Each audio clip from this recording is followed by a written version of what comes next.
My first thing is like, oh well, I don't have to worry about it yet because I won't get it until I'm 65 or whatever the age is now. So that's the first thing. But then I do know that I think I do have to worry about it. You've got to get a savings plan, or at least buy, try and save for either a property, but you've got something. So I'm very aware of the importance of having a super.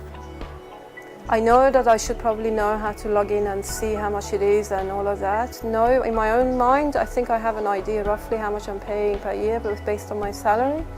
But no, I know that the investors though, because my husband recently has gotten very involved in his, because he earns a lot more than I do. So he's basically putting in 14,000 a year or something like that, if not more. So he said it's important to get involved. So he was talking to me about it. I don't know as much, but I know? I know that I need to be doing it. I know that I need to be sorting myself out. I know that I need to, especially at my age, I've still got quite a few years to go before I retire. So get onto it and actually do something, but it's not fun. Oh look, my parents have always been pretty smart with money and kind of raised us to be the same. We've always been raised in a way where you've got to kind of make your own future, whether it's, investing in property or buying shares or putting money away for your super. I mean, it's not like they sat us down and talked to us about it. It's just we've all kind of been raised knowing that you've got to make your own way. You can't rely on the pension.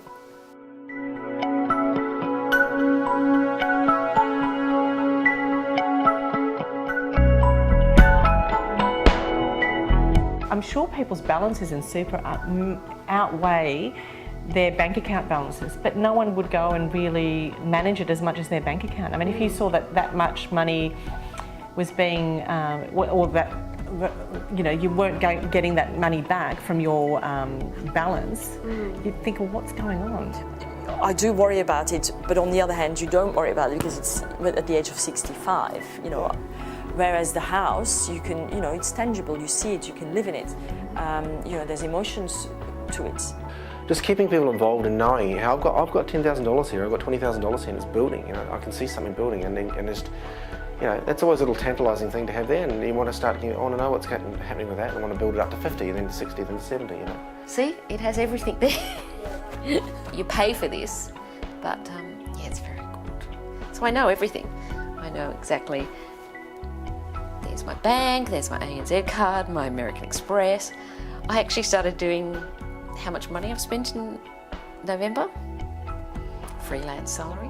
I've got a David Jones card, nothing on that. Personal superannuation, AMP superannuation. How much I've spent doing work on the house. It's nice looking at money. I probably look at my bank account 4 times a day. I know it's ridiculous, but I look at it because I can see what is happening. The same thing would be with the superannuation, we can actually see properly. But I see how much money is there, I see how much we've taken out, for example, from the saving account, how much we have to recoup, because we also recoup money that has to go back in there. I have power over my life, My plan is to buy a house, and it's going to be, I have to have 85,000 in there, and I see it growing every day. This kind of gives me the control, I can manage it. As much as I know his super, I don't know much at all. I just know I have a super account, and I think I have at least 2 or 3 of them, I'm not sure. Right. And that because from when I was about 16, I was working at Priceline, and I'm pretty sure I had one in there, and then about 6 months later, I wasn't working there no more, and then was working, doing the other job, and I think I had one with there. And then I'm not sure if this one got combined with my last one, or if it was a total new one, I'm not sure. I was talking to my mum about it, and she was saying, because when we were younger, she sort of just went for cash jobs, and now she's spewing that she ever went for cash jobs because her super, she spent 4 years wasting away where she could have been getting super that whole time. And so now she's she's just really upset about all that, where she could have been getting super, but she never thought about the future at the time, she was just thinking about then. We lose sight of it when we're young, I guess, very easily, simply because we don't have control of it. It's not material for at least another X amount of years. You go to high school, what's the next thing? Go to university, what's the next thing? Get a job. You know, it's very much a short-term focus. You know, it's kind of like, you know, we're going from one step to the next step to the next step, and it's kind of super is all the way out here. You know, it's a step in 40 years. It's sitting there and it's churning over, and some years it makes me money and some years it doesn't. Got about another 13 years till I need it. But in 13 years I want it to do a bit more than it's doing now. It's a very important thing, but somehow in the scheme of things, when you have a mortgage to pay and you have the rent to pay and you have everything else, and you have a very busy life and you're trying to plan for this year and next year, which are shorter term goals, this isn't as big of a goal or not as relevant to me at this time as it would be in 30 years' time. I don't know whose money it exactly is. Like, I know it's never really been explained the whole thing of how it sort of exactly works. It's like I'd like a way that there's an easier way to know these sort of things. A lot of people like me who don't know the basics, so maybe even having a seminar about, you know, what each of the investment categories are in super. Like, I wouldn't have a clue what half of them mean. It'd be nice to have advice on how to invest it. Maybe just educating people a bit more about what their options are.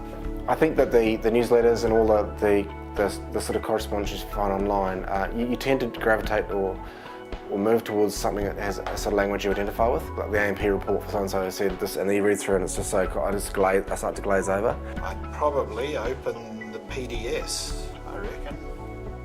And there's a whole lot of very confusing looking things that I would have to read about somewhere. I wouldn't open them PDS again. Clearly I've done the wrong thing.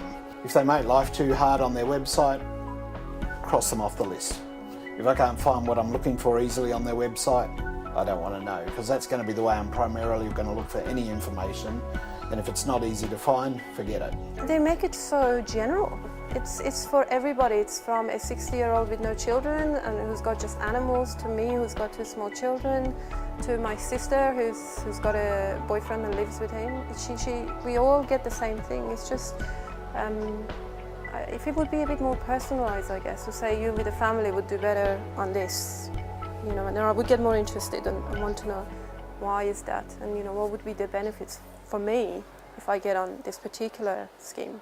You know, your average Joe Blow is sitting there, they only want small bites of it, and they only want to know, they want to cut to the chase quickly, and they want to know about the specific things, and they want to know, and you know, a few graphics chucked in there because sometimes it's quite dry reading, just to sort of supplement it and actually draw or more of an educational approach as opposed to that very, it's very structured and very dry, and finance can be very dry. It's so time consuming and so specialised that I think that it would then become very, very boring, because you would have to spend so much time on it.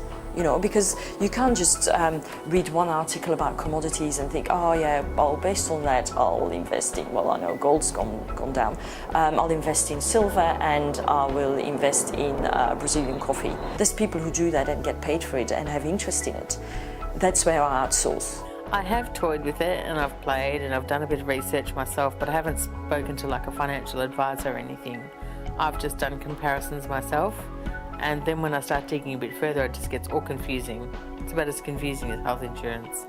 So I'm just like, you know what, I'm going to stay where I am until I have to think about it again. I just feel like with super, a lot of the time, it's not very clear, it's not very cut and dry. Even if someone told me what all of those options were, am I going to end up more confused? Now I've got to go away with, you know, 10 different options about how to invest my money, and then I'll be wondering whether I've made the right decision, which is the best to do, or yeah, I think it probably raises more questions than there were beforehand. Some of the newsletters are a little more conversational in their approach. Others are very structured. They use very much industry jargon, and that's where I think, you know, I tend to get lost a little bit. They could actually explain it a lot better, and I think that's where a lot of people just go, look, it's just all too hard, and people just, you know, they just pull out of it. So we are planning on, you know, saving for our futures and helping the kids, but the biggest thing is obviously paying off the mortgage and saving. Super went out of my mind, if you know what I mean, for a period of time, because you really do think, oh yes, we'll concentrate a bit on the mortgage and make sure that everything else, and then my husband's got his super and whatever. And so I really haven't thought about it. There's another one that I just joined, which was a company nominated super. Like that was the mystery shopping one, and I honestly can't remember the name of it because I just ticked some boxes and said that sounds good, because I didn't necessarily see it as my long-term option. I just haven't got the interest or time to delve into it. I tend to look at super as kind of a bonus. If I'm doing any sort of financial planning, I don't kind of go, oh, and I'm going to have the super. Super is just going to be like, if you get everything else sorted, super is just going to be the sort of cherry on the top, you know. And so it's just something that ticks away and, in the background. When it comes to super and you're looking into your own stuff, you think, yeah, it's in an account, they're doing something about it, and you just sort of ignore it, kind of option. And then like I have attempted to try and understand super, but it just hasn't really gotten anywhere. It's probably just a bit overwhelming. It's not like it's foreign, I don't know. I've never really given super the time of day, apart from rolling it up, but that was hard enough. And now to think about, God, how am I going to invest it? It's another kind of worry that, I don't know why I don't place a lot of importance on it, because I know how important it is, but yeah, I think there's just so many other things going on that I kind of push it aside. I think about it, that's as far as I get. I don't do anything constructive about it, and that's my fault.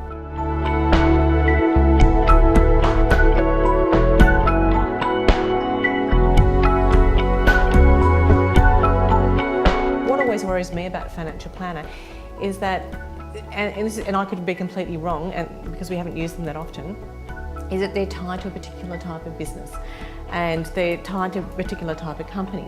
But I feel that they will push you into something that will make them the biggest fees rather than what's best for you. I think it goes back to what I said about how they only say the pros and they don't say the cons because they're advertising something. And I'm aware of that's a way of marketing. That's a way of selling something. So it's like I don't want to fall for that trap of making a bad decision just because someone told me all the good things about something. And if I asked about the bad things, they said, oh, there's nothing.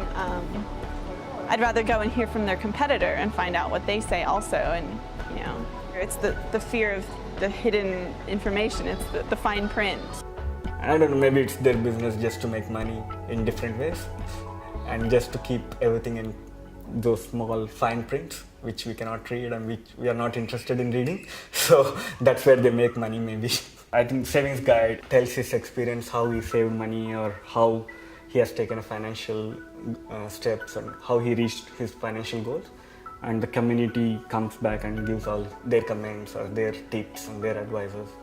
So that's how I like it. It's more personal than some investor or some guy telling what is better for you.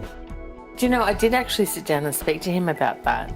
And I said, look, this is who I'm with now, but knowing that he came from a really strong financial background, I said, but if you've got a better performing one in mind, and he said, no, myself and my wife currently use that one, and they're both financial people. And I went, well, I'm happy with that then.